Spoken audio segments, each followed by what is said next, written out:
Dünyada artan terrorizm fonunda Amerika Birləşmiş Ştatlarında yeni bir qanun qüvvəyə minib. Xarici torpaqlarda dəfn edilən əskərin dəfn mərasiminin çəkilib ictimailəşdirilməsi qadağan olunub.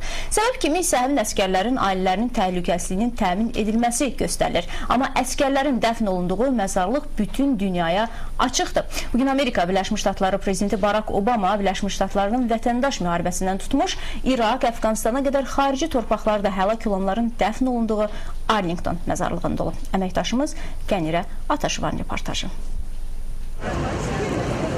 Arlington məzarlığı paytaxt Vaşinqtonun sərhədləri daxilində yer alan ərazidir.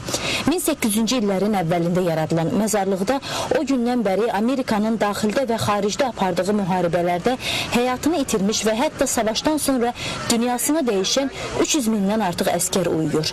Birləşmiş Ştatların prezidenti Barack Obama məzarlıqdan dünyanın qaynar nöqtələrində olan əskərlərinə səslənərək dövlətin hətta öləndən sonra da onları əsla unutmayacağını vəd verdi. Jungles of Asia, the deserts of the Middle East. Harada xidmət etməsindən asılı olmayaraq, istər Avropanın çimərlikləri və ya Asiyanın cəngəllikləri, istər yaxın şərqin səhraları, sülh və ya müharibə dövründə xidmət etməsindən asılı olmayaraq, bütün veteranlarımız vətənpərvərlik zəncirinin ayrılmaz hissəsidir.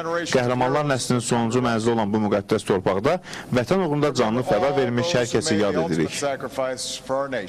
Həqiqətən də Amerikalılar vətən üçün döyüşənə qiymət verir. Amerika prezidentinin haqqında fəxarətlə danışdığı memorialın tarixçəsi də çox maraqlıdır. 151 il bundan əvvəl Amerikanın birinci prezidentinin övladlığının şərəfinə salınan bu məzarlıqda sonradan ölkənin daxili müharibələrində və 1-ci və 2-ci Dünya müharibəsində dünyasını dəyişən 300 mindən artıq şəhid əskəri dəfn edilib. Bəli, mən Amerika üçün döyüşmüşəm. 22 il bu sahədə çalışmışam. Bir çox münaqişə bölgələrində olmuşam, amma əsasən Koreya müharibəsində iştirakçı olmuşam. Mən Vyetnamda döyüşmüşəm. 2 il o müharibənin dəhşətlərini görmüşəm. Onu da unutmayaq ki, Amerikalılar öz vətənlərindən çox yad ellərdə Amerika maraqları üçün döyüşü bölüblər.